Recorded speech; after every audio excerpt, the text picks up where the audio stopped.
Hello friends, good morning.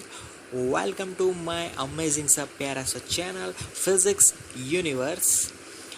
I hope you are all fine at your home and we are enjoying this online lectures. Today we are discussing the topic from NCERT Standard 11 Chapter 6 6.8, the conservation of mechanical energy. So conservation of, first of all, what is mechanical energy? So simple equation, simple process, total mechanical energy is equal to kinetic energy plus potential energy. If I have that kinetic energy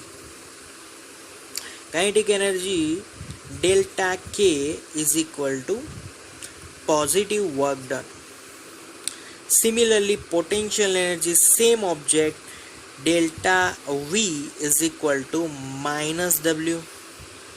Then if I am going to sum these two equations, delta K plus delta V is equal to W minus W will be 0. So that means that the change in kinetic energy is equal to change in potential energy, but they are both opposite sides. Clear? So delta K, if I am delta common, वैसे delta common हो नहीं सकता, but ये change समझा रहा है कि भाई change in kinetic energy plus potential energy will always be 0. Clear? Okay.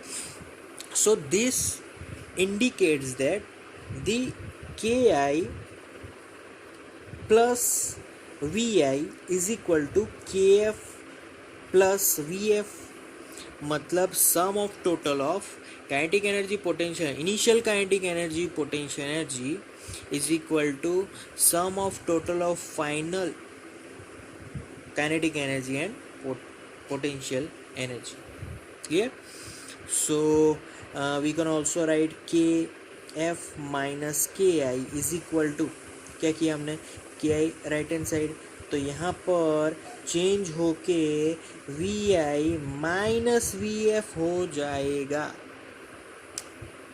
मतलब कि यहाँ पर डेल्टा के जो चेंज है that is equal to minus change in potential energy. अगर काइनेटिक एनर्जी में पॉजिटिव चेंज है तो सिमिलर ये जो पोटेंशियल एनर्जी है उसमें वही चेंज बट नेगेटिव साइन में होगा. अगर काइनेटिक एनर्जी गेन करता है तो पोटेंशियल एनर्जी लॉस करेगा, पोटेंशियल एनर्जी गेन करता है तो काइनेटिक एनर्जी लॉस करेगा. ये पर्टिकुलर कहना चाहता है यहाँ पर ये theory. Clear?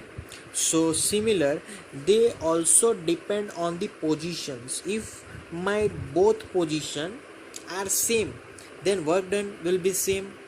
So that means the both total mechanical energy will be 0, क्योंकि जहाँ से स्टार्ट हुआ है वहाँ पे ख़त्म हुआ है. X I is equal to X F है.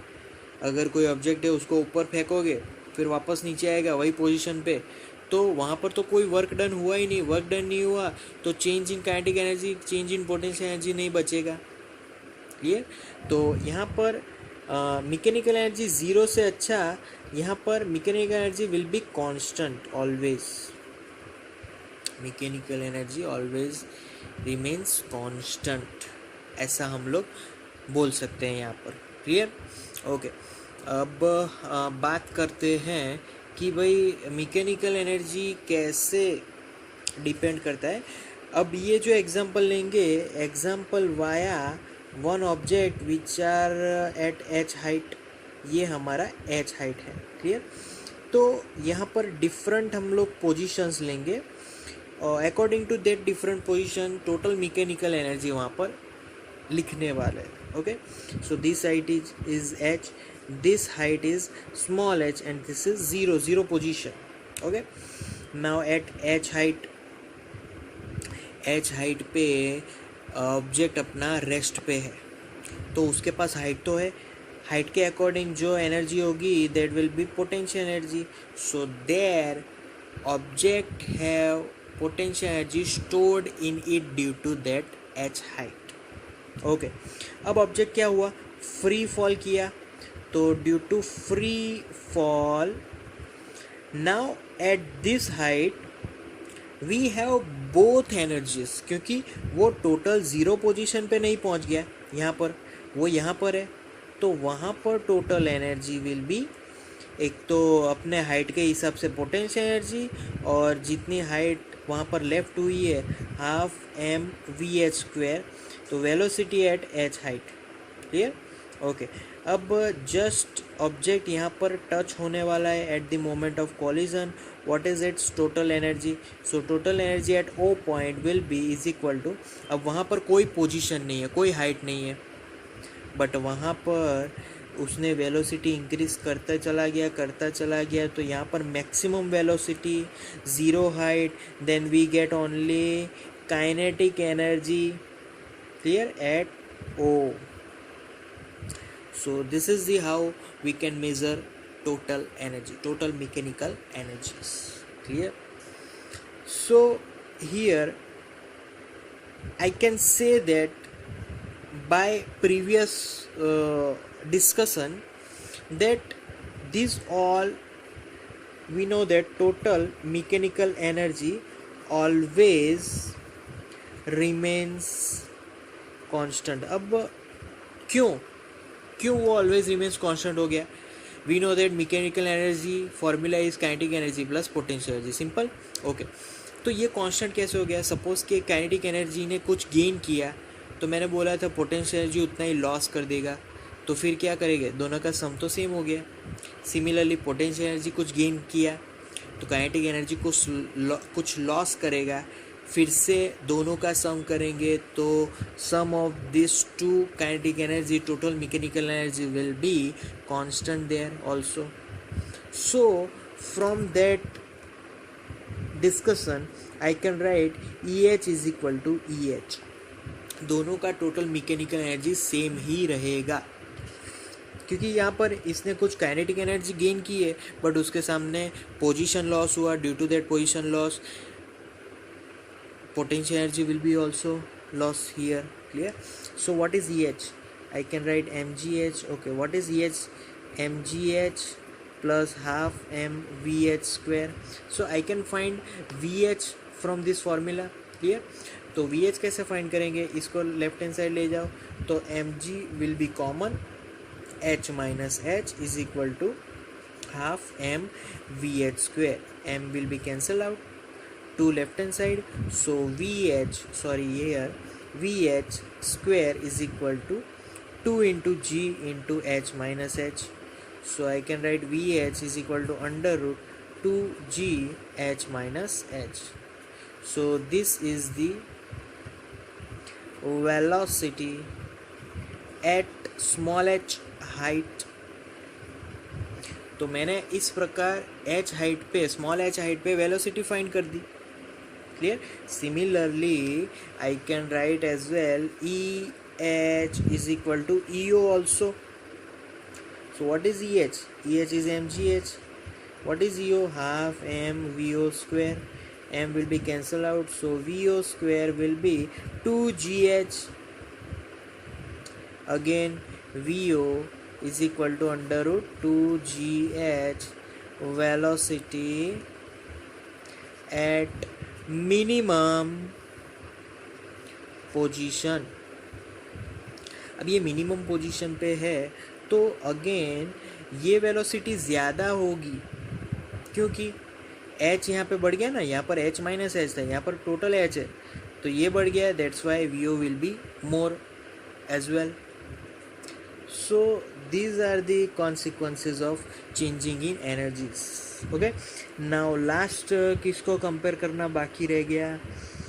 EH हो गया, yes, small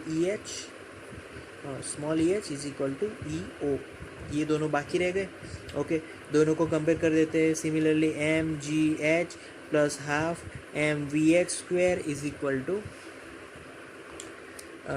EO. What is EO? Half mvo square. Yes. अब इसमें से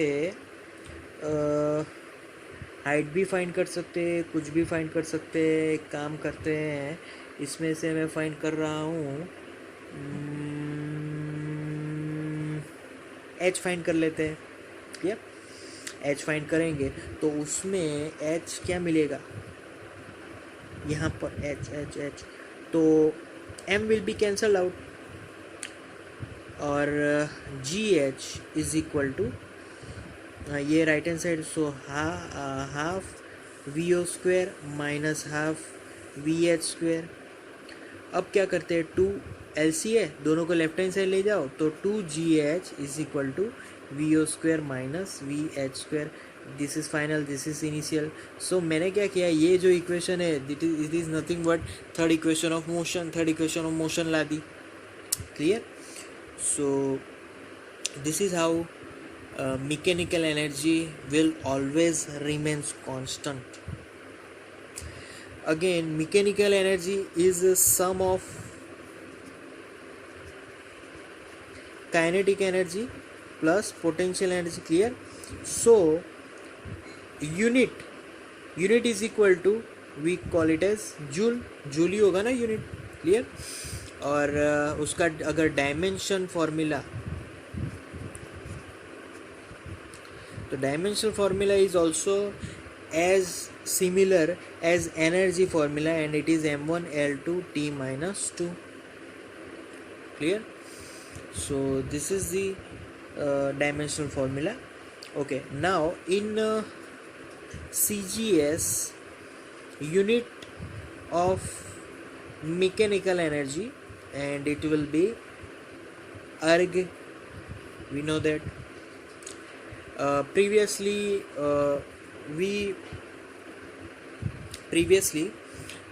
I just forgot about the unit of potential energy in the discussion, so here I am discussing about it. The unit of potential energy as well, it is, we know that joule, and it is denoted by capital J, and dimensions